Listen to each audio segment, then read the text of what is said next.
మిమ్మల్ని అందరినీ కూడా ఆలోచన చేయమని కోరుతా ఉన్నాను. నా మాటలన్నింటినీ కూడా ప్రతి ఇంటికి కూడా వెళ్ళి ప్రతి ఒక్కరితో కూడా పంచుకోమని చెప్పి మిమ్మల్ని అందరినీ కూడా కోరుతా ఉన్నా. ఏ ఇంటికైనా కూడా మీ గ్రామాలలో మీరు అక్కడికి వెళ్ళినప్పుడు ఆ ఇంటికి వెళ్ళినప్పుడు ఆ ఇంట్లో అడగండి, అమ్మ, అక్క, చెల్లెమ్మ, అన్న, తమ్ముడు, ఆ అవ్వలు ఆ తాతల చిరునవ్వుల మధ్య అడగండి. 1995లో సీఎం అయిన చంద్రబాబు, 14 సంవత్సరాలు ఆయన సీఎంగా ఉన్న చంద్రబాబు, 14 సంవత్సరాలు సీఎంగా ఉన్న చంద్రబాబు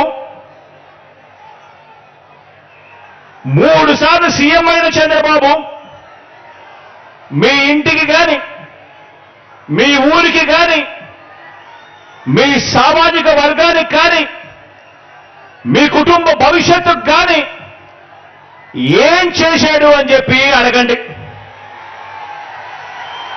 ఆ ప్రతి ఇంట్లోనూ అడగండి, ఆ ప్రతి అక్క చెల్లెమ్మను అడగండి, ఆ ప్రతి అన్న తమ్ముడిని అడగండి, ఆ చిరునవ్వుల మధ్య ఉన్న అవ్వ తాతలను అడగండి, అదే పేద కుటుంబాన్ని అడగండి. గత 10 ఏళ్లుగా ఆ ప్రతి పేద కుటుంబంలో మీరు అక్కడికి వెళ్ళినప్పుడు వారితో మీ మనసు పంచుకుంటా ఉన్నప్పుడు ఆ ప్రతి పేద కుటుంబాన్ని అడగండి. గత 10 ఏళ్లుగా, గత 10 సంవత్సరాలుగా వారి బ్యాంక్ అకౌంట్ వివరాలను వారినే చూడమని చెప్పి అడగండి. వారి బ్యాంక్ అకౌంట్ డీటెయిల్స్ తీసుకొని వారినే చూడమని చెప్పి వారినే అడగండి.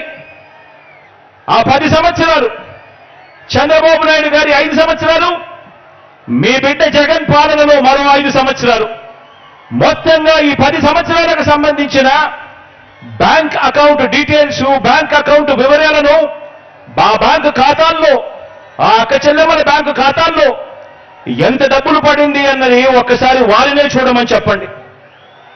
వారిని అడగండి, చంద్రబాబు ప్రభుత్వ పాలనలో ఆ పేద కుటుంబానికి వారి బ్యాంక్ అకౌంట్కు ఇచ్చింది చంద్రబాబు హయాంలో ఎంత అని చెప్పి అడగండి. అక్క చెల్లెమ్మలను, ఆ అన్నదమ్ములను అడగండి.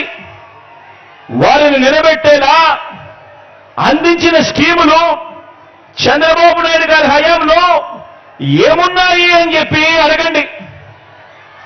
ఆ బాబు పాలనలో ఏనాడైనా కూడా ఒక్క రూపాయి అయినా కూడా నా అక్క చెల్లెమ్మల కుటుంబాల బ్యాంకు ఖాతాల్లోకి ఆ చంద్రబాబు నాయుడు గారు ఒక్క రూపాయి అయినా వేశాడా అని చెప్పి అడగండి ఆ అక్క చెల్లెమ్మలను. ఇలా ఇలా ఇలా ఇలా ఇలా ఇలా ఇలా రెండు చేతులు ఊపి ఇలా ఇలా ఇలా ఇలా ఇలా ఇలా ఇలా.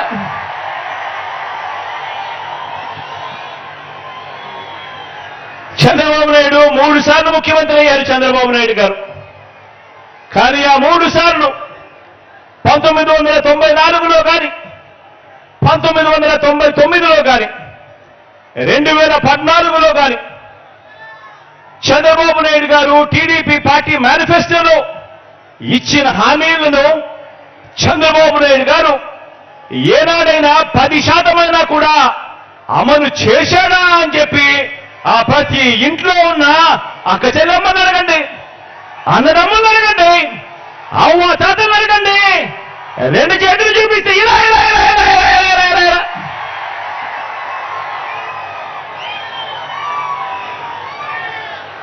ఆ అక్క చెల్లెమ్మలను ఆ అన్నదమ్ముల మధ్య కూర్చొని ఉన్నప్పుడు ఆ అవ్వ తాతల చిరునవ్వుల మధ్య మళ్ళీ అడగండి, మరో వంక మీ జగన్ పాలన, మీ బిడ్డ పాలన చూడండి అని చెప్పి మళ్ళీ అడగండి.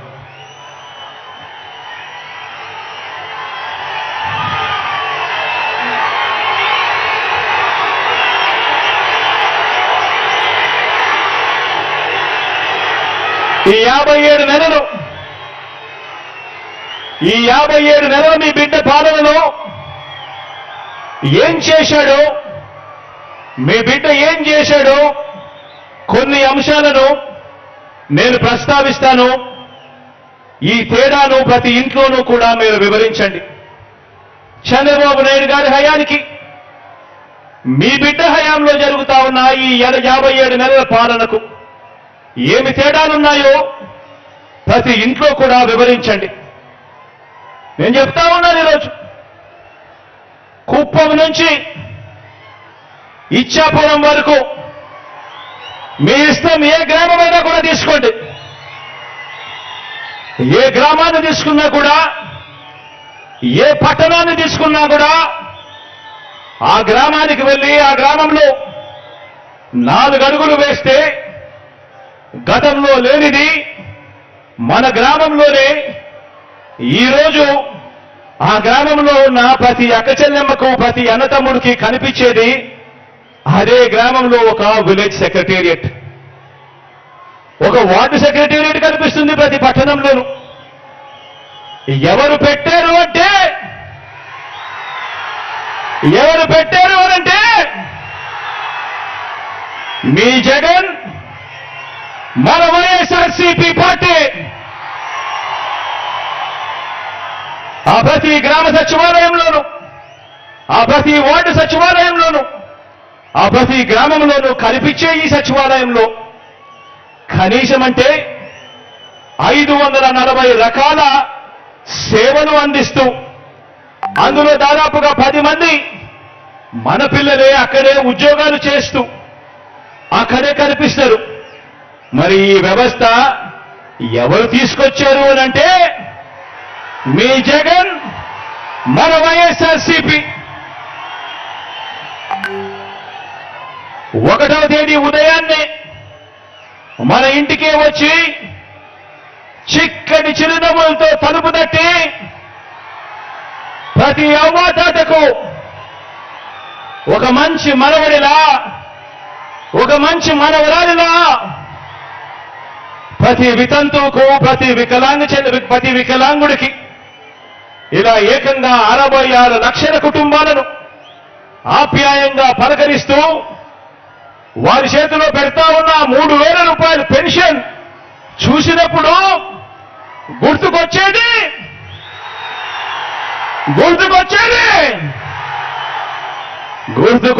మీ జగన్ చేసినది మన వైఎస్ఆర్సీపీ.